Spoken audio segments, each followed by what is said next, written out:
desperate move to control silver price, U.S. rips silver out of China's hands. Now, China has been stockpiling silver, not just gold.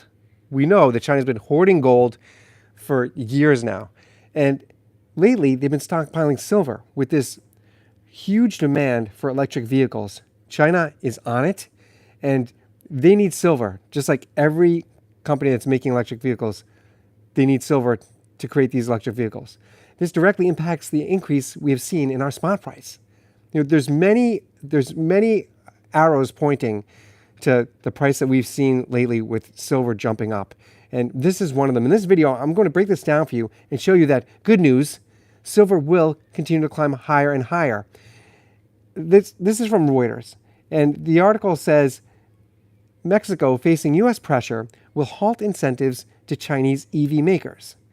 And this article tells us that Mexican officials made clear that they would not give incentives like those awarded to automakers in the past to China, and that officials will be putting a pause on future meetings with Chinese automakers. And this is all from the U.S. keeping Mexico under our thumb and having them be our puppet. As China moves more and more to be the front runner for this electric vehicle production, they're going to need silver to make that. And that silver, we are in a global economy. So if that silver, even though it is an industrial use, it is being pulled from the limited supply of silver that we have.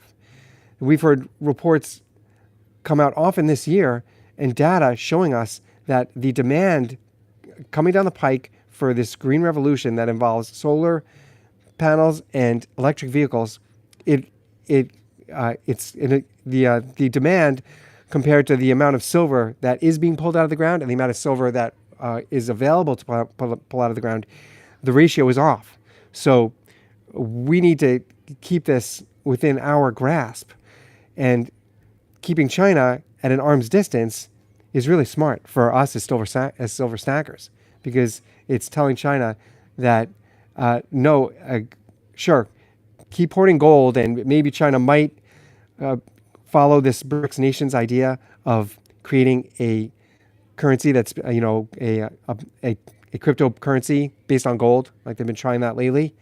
That could absolutely be the case. But now China's interest in silver is really relatively new, and a lot of it has to do with this drive that countries have to be jumping on this green revolution and controlling or getting a corner on the market of electric vehicles. So this article, let's continue with this article. It says, the U.S. intervention reflects increasingly acute fears from its automotive industry, unions, political circles. The Chinese automakers, Geely, Cheryl, and JAC aim to use Mexico as a backdoor to sell cheap electric vehicles in the United States without paying steep U.S. tariffs. So China itself, they have their own plan of setting up shop in Mexico and then getting their foot in the door just to sell the cheap vehicles to the American population.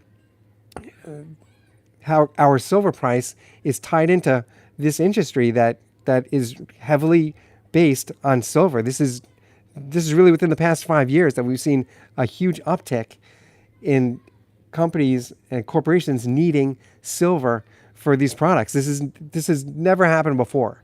So as these companies jump in and try to try to corner the market for everything coming with the green revolution, whether it's solar panels or electric vehicles, they're going to need this in my hand. They're going to need silver. And this just tells us as silver stackers to be our own bank, that we see all of this struggle that's going on, all of this uncertainty, and we swap our fiat currency out for precious metals because that gives us our safe store of wealth. And no one would have thought that countries would be needing silver so badly as they do now. This is really relatively new, that countries are needing silver. 10 years ago, this wasn't the case at all. But now we're seeing these industries really basing their product on and silver is a key component, right? So as these companies need to use up more and more silver, that's going to absolutely impact our price. And it makes sense that silver and gold also are staying strong. They're not making that correction that we were so certain it would happen.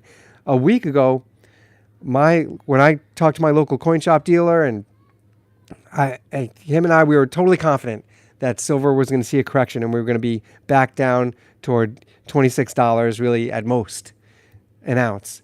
But silver is not behaving as it typically does. And it is because of the change that's going on. It's because of data like this and news that's coming out like this, where all of these factors are coming into play that have not been here before.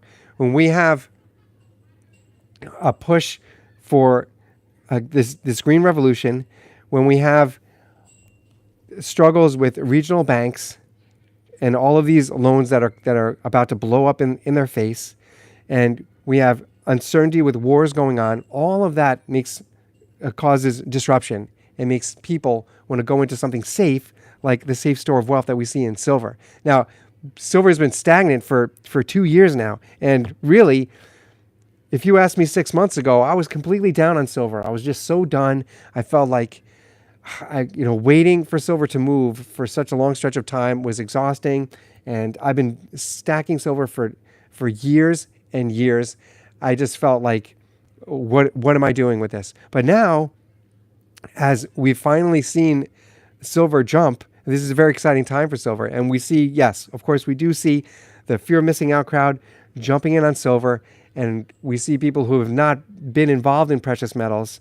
All of a sudden, they are very excited as these prices go up. But I really don't see the fear of missing out crowd being the major push for silver getting to $30 and above. I absolutely do see silver going above $30. I do see that coming. And what I think are the main factors, and I'm not a financial advisor, I'm just a silver stacker. I've just been doing this for years. What I think it is it's issues like this. It's the new demand for silver, and it's this uncertainty that people are feeling with the Fed having no clear defining date as to when there's going to be rate cuts.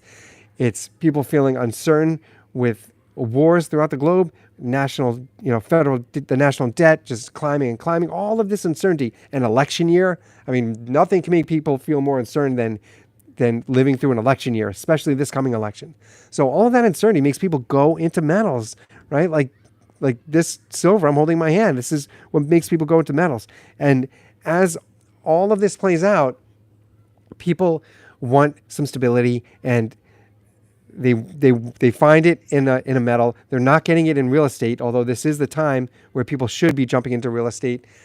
This is the season for real estate. They can't do it with these high 7% mortgage rates. So people are going into gold, even at this high price. They really are. I mean, my local coin shop told me that he's had record sales for him. Like the most sales he's had is when gold is at this high price, right? $2,400 for gold. As seasoned stackers, can you imagine jumping in and buying gold at this price? It's so expensive. It's out of reach for everybody. But this is what's going to keep pushing silver higher and higher. And I absolutely see, as this week closes out and next week comes in, I see silver going higher and remaining strong throughout all